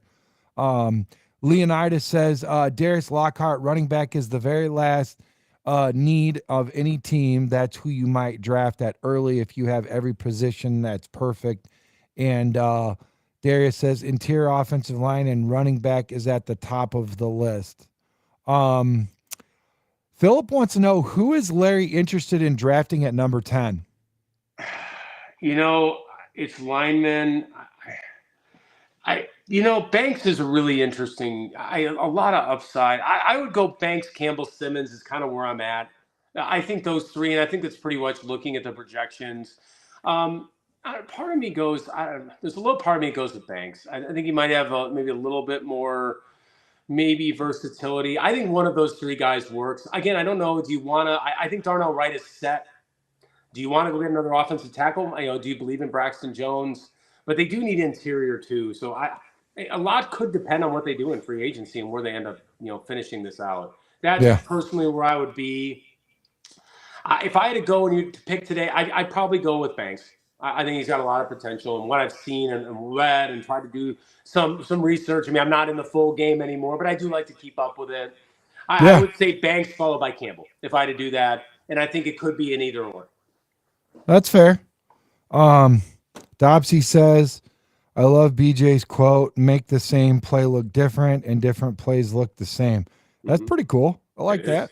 I like it. Ain't nothing wrong with that. Keep it simple, right? Leonidas says Darius Lockhart and is not full offensive line, defensive line are the biggest needs. He's they're debating the running back. Yeah, that's a fair one. Phil says FGB, MS, FGB, Illinois, same thing. Darius says we won't get the best interior offensive line or pass rusher at 10, but the best. Hold on.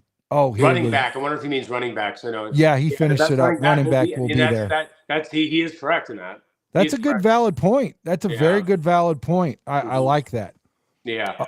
Like I said, could they do that if they really hit in free agency? Sure. Or if Ben has I'm locked in. Like he says, I've got to have this person, and sometimes that does happen. Yeah. Let me see here. Darius Lockhart, you could put in at any running back once you have an offensive line fixed. You never draft running backs in the first. No, you can't. Darius Lockhart, you have an extreme tip. Oh, okay, we're not going to go there. Ant-Man says, think defensive tackle at 10 or trade back. That's what his wish is right there.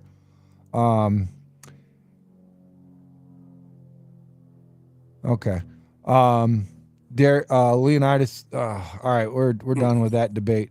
The scroll, Leonidas, your O-line only gets your running back to the second level. You need someone special who can win at the second level, and we currently don't have that. Darius says, or D-line, Scrolls gets it. Caleb and Genty would stress defensive coordinators all week, both hard to bring down with home run potential on every play. Listen, I want to talk a little something about Genty too. That guy gets it, man. He's very smart. He's very cerebral. I love the way that he talks.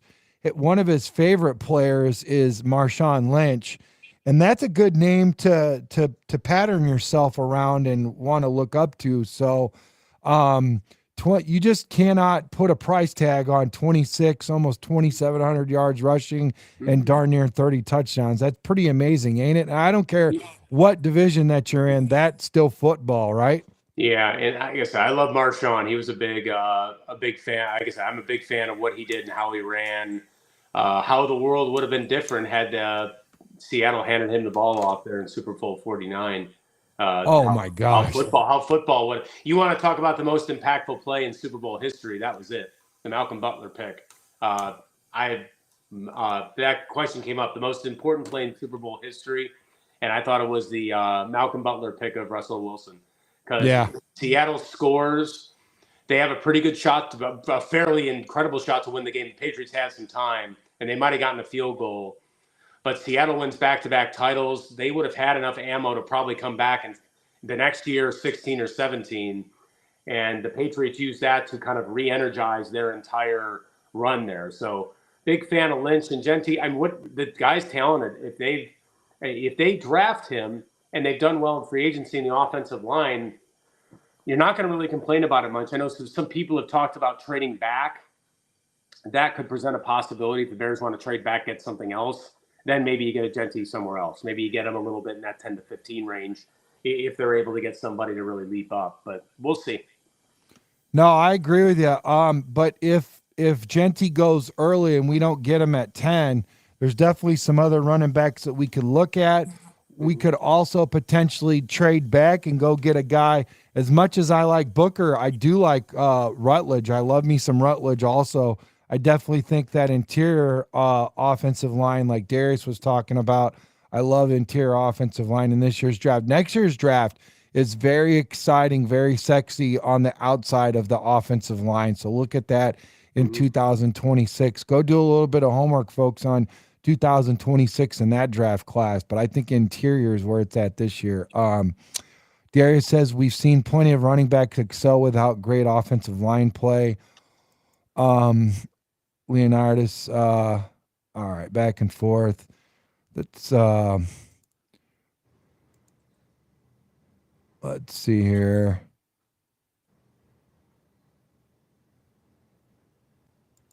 If the Chiefs had a study at running back, they would won the stud running back. They would have won the Super Bowl. I'm not sure, man, about that one. I think the Eagles had their number from start to finish. It was crazy. It was the Eagles' day. They had it that day. Just like the Bucks did in the 2020 season. Just same thing. They just had it was their day. Yeah, for sure. I think that's pretty much it as far as they're going back and forth about the running backs. And,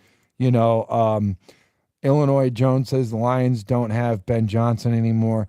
That's a good point. That's a very valid point. That's something that they've got to figure out afterwards. So, or Illinois Jones says, or Aaron Glenn. Wow, those are two big holes, right?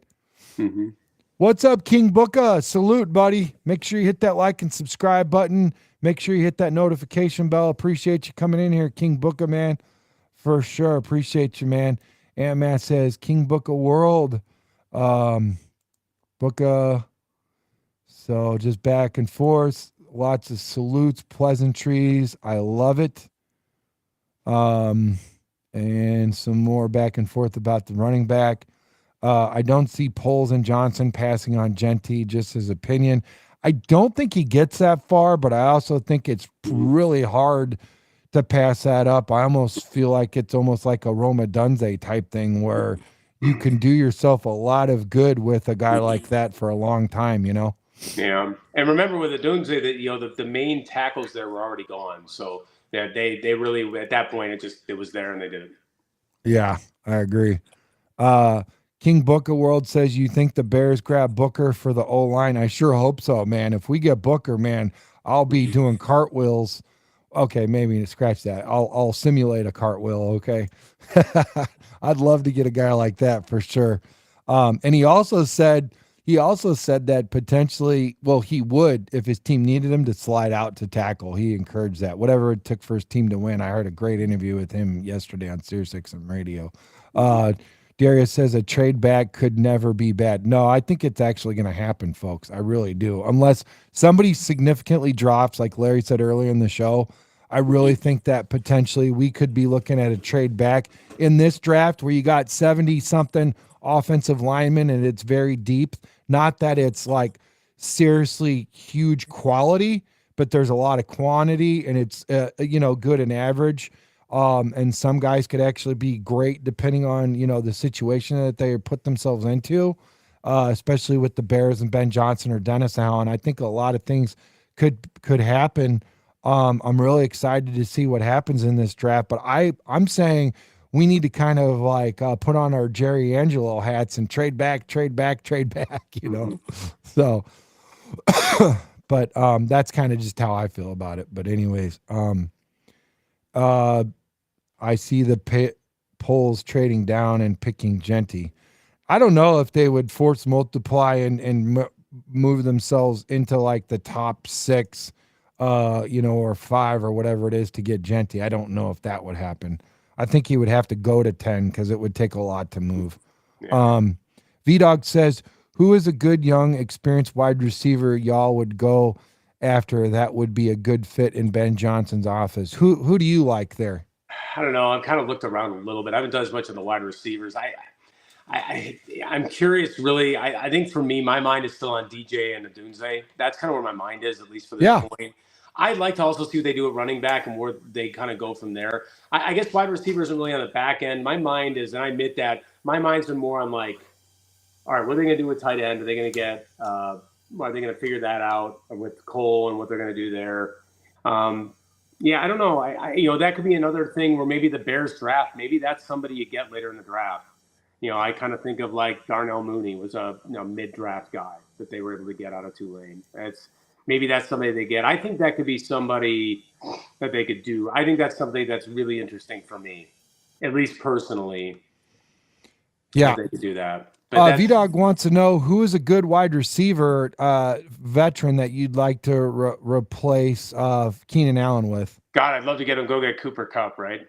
Yeah, that'd be awesome. That was the first thing I thought about, but I'm like, I think that might have been different if the Bears were maybe a year closer, if that makes sense. Yeah. No, I it don't does. know what they'd have to give up to get Cooper Kupp. I'm trying to think. I don't know if they'd have to cough up a second rounder or to do that. That's the first thing I thought of. I'm like, you know what? That'd be a veteran person for Caleb to have. You get a couple years. That was the first thing I thought. Super Bowl experience. Super Bowl. He's got that. That was the first person I actually thought of. It's very funny because I thought, what would it take for the Bears to get Kupp? That was the first thing I thought about. It was kind of interesting, but we'll see. Yeah, for sure. All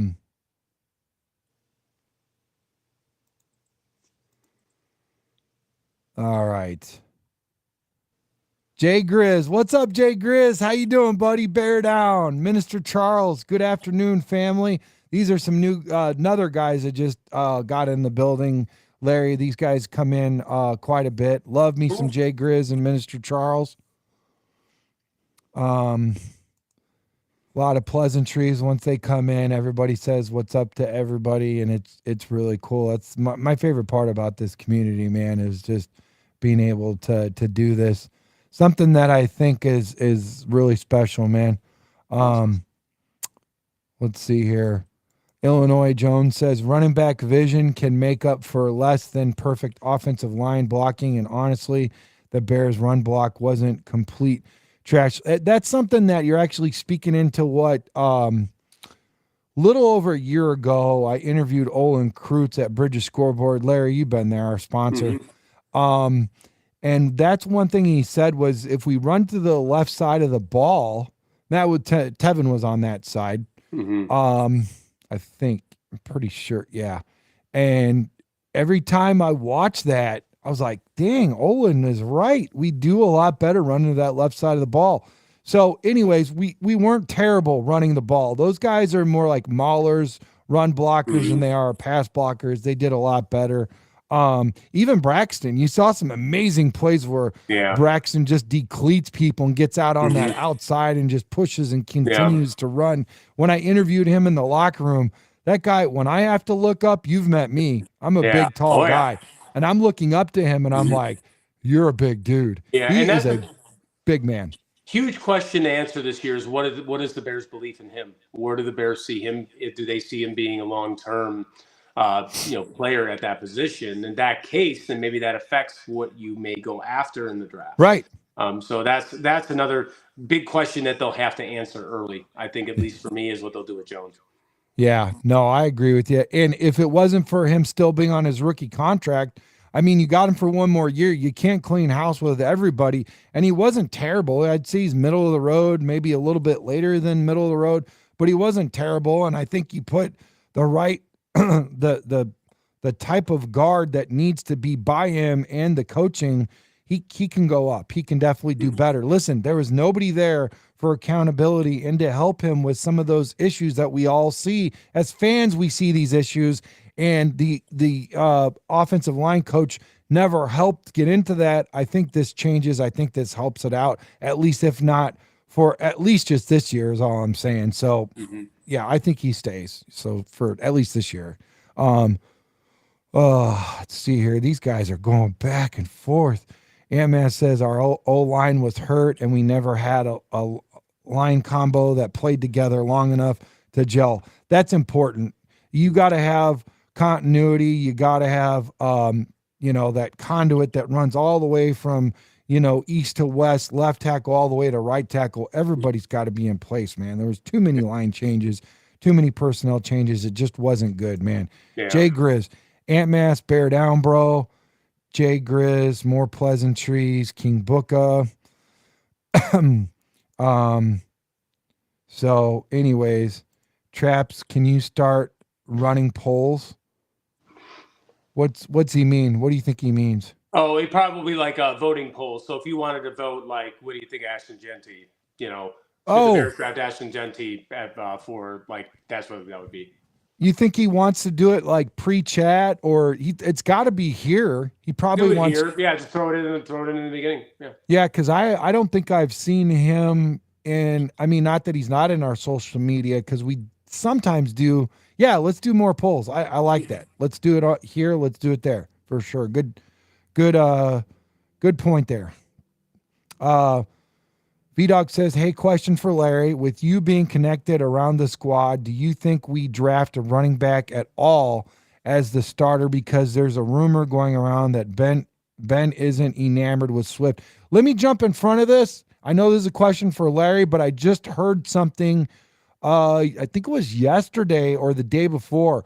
Ben Johnson went on record, and he said that Swift is an amazing athlete. I don't think that you put amazing athlete together in the same sentence with enamored. So I think that because they wanted the if this makes any sense, the Sonic and Knuckles or Thunder and Lightning type running back situation, that Swift looked similar to the running back that they drafted, and they brought in Montgomery to pound it in the end zone. I feel like that's what happened, not so much as he didn't like Swift. You know what I mean? If that makes any sense. Yeah, I agree. I don't think I guess you'll know if they draft Genty. Now they could draft Genty and just have it, but again, you have kind of two guys like that. Yeah. So it's hard to tell. You kind of know, I think, probably here soon enough what they're kind of enamored. I guess he falls into the same question as Braxton Jones. What do they really believe he's going to be? Like, is this Swift? Is he that person? Or is Jones that guy at tackle? And now you look interior. It's going to be one of those things you see, and a lot of it's variable since the Bears are obviously new coach, new look. Yeah, I agree. I agree. Scroll says our D line is fine with a healthy Billings and improvement. Booker, coached by Dennis Allen. Running back is a bigger need than D line, especially when you just paid Ben Johnson.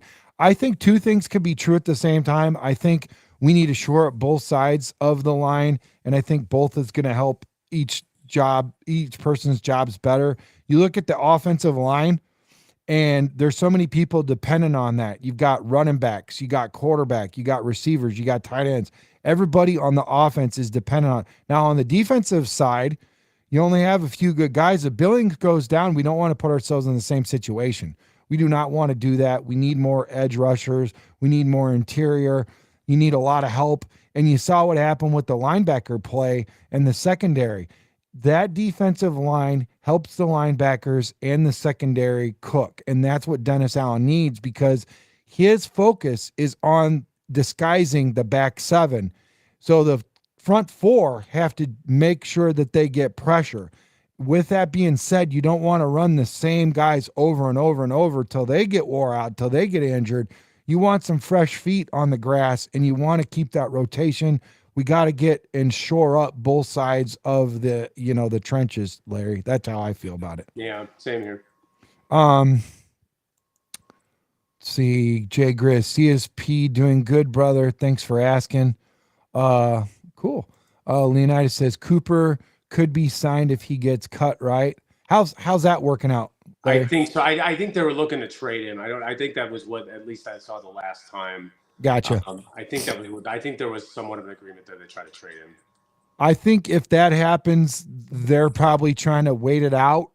And the longer it takes, the better the deal you get. Yeah. The shorter it takes, the not as good a deal as the Rams. And that's more of a pie in the sky thing with Cup for me with the Bears. That's kind of the pie in the sky kind of, wow, that would be awesome. Gotcha. Yeah, I agree. That was the same thing with Saquon Barkley.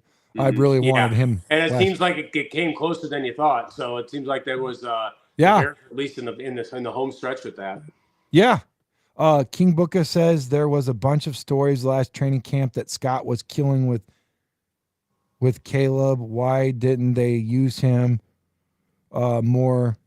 Yeah, it might have been coaching, King. I think it might have been coaching. I think with that guy and Ben, he's going to find a way. If you look at all the way up and down the roster, Ben is really good at making sure everybody eats, man. Really good at making sure that everybody eats. And don't ever complain about the heapings that you get, the serving size that you did. I learned that with my mom, 5 boys, 3 girls, and she threw that spoon at me the day we didn't get that 2 for $4 Whopper special. That's how long ago this story was. And she had less money that day, and I went and reached my hand in the bag for my 2 Whoppers. And she says, "What are you doing? Put that back." I said, "I'm getting my 2 Whoppers. You always get 2. Somebody said later on that I should have grabbed the whole bag since I was getting in trouble anyways. But she just had a bad day or something, and the way that I said it, like kind of like ungrateful kid, she took the spoon and threw it at me. I ducked, did a little matrix thing, and it hit her china cabinet and broke the really nice round glass china cabinet that she couldn't afford to replace. And then she chased me out the door, and I didn't come back till late at night. Didn't eat, but my point is, some people know how to feed every, person in the building, and I think. Yeah, I guess I think that's interesting for me. What they're going to do, and I think Tyler Scott's a really interesting situation because he's somebody who I think there was some high hope for, and just kind of disappeared. So maybe he gets a new. I'm curious to see if he gets kind of a new life. As some players will, when a new coach comes in, you'll get some new life. Yeah, Tyler Scott's an interesting situation. That could be something to watch. Maybe that's someone who breaks free. Again, you get a new coaching staff, you get a new chance, and there's all sorts of stories of that happening. Darius brings up a good point. Swift couldn't stay healthy in Detroit. That's why the Lions ultimately let him go. I'm not saying that you're wrong, Darius, but I'm also saying that the running back that they picked up, man, you want to talk about an upgrade. That guy is head over heels, in my opinion. I don't know how you feel about this. Way better than Swift. And if you get that opportunity to get that guy that works for you, I think because that year that he was under the watch, he had, I think, 1,300. No, it was north of 1,200, but it was right under 13 and almost 10 touchdowns. He did a great job. He had a really good year with Ben Johnson. So, not saying he didn't get injured, but I just think it was more of the lines of picking up, the new quarter running back in the in that draft, though, for sure. Illinois Jones says, Larry, what do you make of Omarion, the running back of UNC? To me, he is a Montgomery clone. Do you like him? Yeah, he would be somebody I think you look at when you get down into the middle rounds. I think that's somebody that you really, that's one of those names and one of the people I've seen out there. And just doing a little bit of research, that is somebody you could bring in that Montgomery role. What's the Bears need? And if they decide that Swift is going to be their person, that's a really interesting name. I think that's somebody down that line that you could see end up showing up as a Bear. Absolutely agree. That's a really good person to bring up. That is somebody who's on there. I think for me, if somebody could do that. Yeah, I agree. Dobbsy says if we kept Tevin at right guard, Tevin and Wright would have mauled the right side. Now, listen, I agree with you. When he's good, he plays well. He's low 70s, PFF rating. He's a better run blocker than a pass blocker. Right side, to me, would have been, keeping him there is good. The problem with him is staying healthy. He missed 21 games. And then he missed either 5 or 6 partial games. So staying healthy is important. If you're going to pay a little bit more for a guy, I don't think you're actually paying more when a guy can't stay on the field. I think if you pay a little bit more for a guy that stays healthy, obviously like, the guy with, in Kansas City, they're going to actually pay him a lot. But he has played – in Trace, he played 67 out of 68 games. He went 655 snaps without giving up a sack. That guy is a guy that you're going to willing to go ahead and pay more for. You know what I mean? So, but to my point is that if a guy can't stay on the field, to me, you're overpaying that. So if you're going to go cheap because he's cheaper, but he's mid-grade run blocker, pass blocker, offensive lineman, to me, you're overpaying if he can't stay on the field healthy. So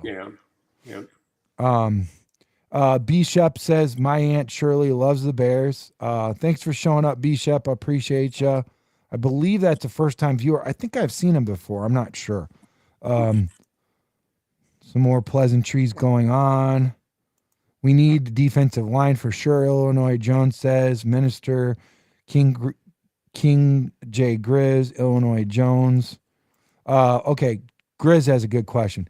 What did the Commanders have to give up to get Debo? I believe it's a fifth-round draft pick. Fifth-round pick. Yeah, fifth-round draft pick, and I think they're paying him $17 million this year or something. I think it's a really good person to have over there for their quarterback and their offensive coordinator. I think it's a smart move. Yeah, and as they look now, again, they're in a position where if things break out right, they could be in Super Bowl contender. They're in that group now, so that you make the move for that. You spend the money, you make that move for what could be a difference maker, and you've seen that in San Francisco what he can do. Well, and that's what Larry just said earlier in the show a couple times already, is that if you're one player away, this clearly could be that one player away.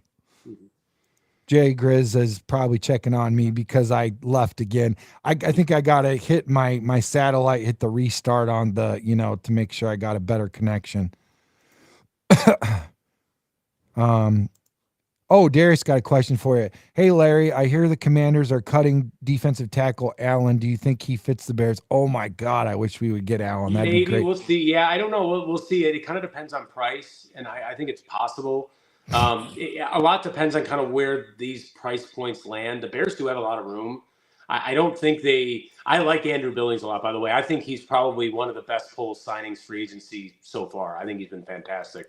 It's an interesting name. I've seen it brought up. I am curious if he does, if it's something that's a possibility. And the Bears have gone to Washington. They've looked at Washington before. It's an interesting name. Yeah, I agree. I like that guy, man. I really like that guy. It'd be great to put him with what do you call it? Sweat. That'd be amazing. Illinois Jones says, I don't understand why Tevin was never really given a chance at tackle. That's a good point. That's a good point, Larry. Yeah, and I think maybe, it's funny because he almost got traded when the first year back in 22. He came very close to getting traded or getting let go. He was Really? out of practice for a little bit. I Wow. think he just kind of found his way to go to guard. So, Yeah. he ended up doing pretty well. I mean, he got a whole new life because it looked like he was gone once the Poles regime came in. He ended up sticking around for, 3 seasons. Like, the problem with him, as you mentioned, he couldn't stay healthy. Right. And sometimes the best ability, especially with the Bears, is availability. Yeah. V-Dog says, do you think we draft a safety in the draft because of 2 reasons? Bayard's age being 31. I think he just turned 32. And 2, because of Jaquan's lack of durability. Perhaps, that might, it's again another depth position. It might not be. You might see somebody pop up there and get drafted. That could happen early. I'd be very surprised if it happened really early, but could it happen? In the later round? Yeah, I think so. Dobbsy says, I agree staying on the field is important, but I'm also interested in resigning Tevin, incentive-based contract. Okay. If everyone forgets that Trent Williams hasn't played a full season in over a decade. Listen, Dobbsy, I'm not saying you're wrong. I'm just saying I would like to exhaust other options. I know a lot of people are big on Will Fries, but Will Fries is our Tevin Jenkins. He's a problem staying on the field healthy too, so I'm not interested in that. I want to get healthy. I think if you have a good offensive line already in place, you take a gamble with a guy like Tevin or Will Fries. To me, I want to get healthy, and I want guys that I can depend on and just build this thing out while it's actually a need and it's on our radar and it doesn't suddenly get glossed over and disappear later on and be like, let's focus on this, and kind of, circle the wagon and something else comes up, I think right now, while it's a blaring need, you fix it all the way, from the bottom up. Dobbsy says, and no one has a bad thing to say about Trent. No, I like Trent. I think he's awesome. King Book of World says Illinois Jones or move back to right guard when they saw Nate Davis wasn't worth. Dude, oh my gosh, Nate Davis. Jeez. Just a miss. Just a miss. Complete miss. Just a miss. That's it. It happens. That's free agency. That's draft. It happens. Right. It didn't work. King Booker says if they get a backup defensive tackle and 2 defensive ends, 1 a starter, 1 for backup, and with what they could have and with this coaching, they could make some noise. I agree. That makes sense, King. Well played, King. AMS says Brisk might have been kept out because after he cleared, he peed off the organization. I don't know about that. Yeah, I haven't heard nothing about that. Not saying that I know everything. I just haven't heard about it. That's all. King Booker says, I hope they keep Tevin, but only for depth. Him being a backup might provide longevity for his career. Listen, with the draft class and everything that's going on, he might have to settle. I think he wants to move. I think he wants to get top dollar. I think he probably feels like he's worth more than he is. Once the dust settles, he might. My experiences when I was covering them at Soldier Field, on the sideline and everything, he's all about that baby, man. He got a brand new baby. He's excited about it, rightfully so. Family man, it's great, whatever. I just feel like right now,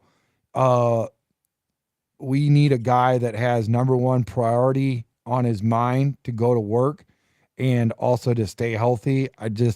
I'm hoping. If we do keep him, I hope it's for as a backup role and not as a starter. And I don't really know what that looks like. That's kind of like one of those conundrums, Oh yeah. King Bookus, he did.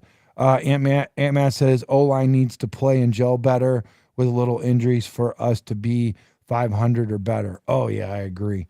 V-Dog says Herb Howard said on his podcast, Bears are looking at Mario Hampton from the Falcons, as well as a free agent signing O-lineman. What are y'all thoughts? Mario Hampton, I don't know much about him. Do you?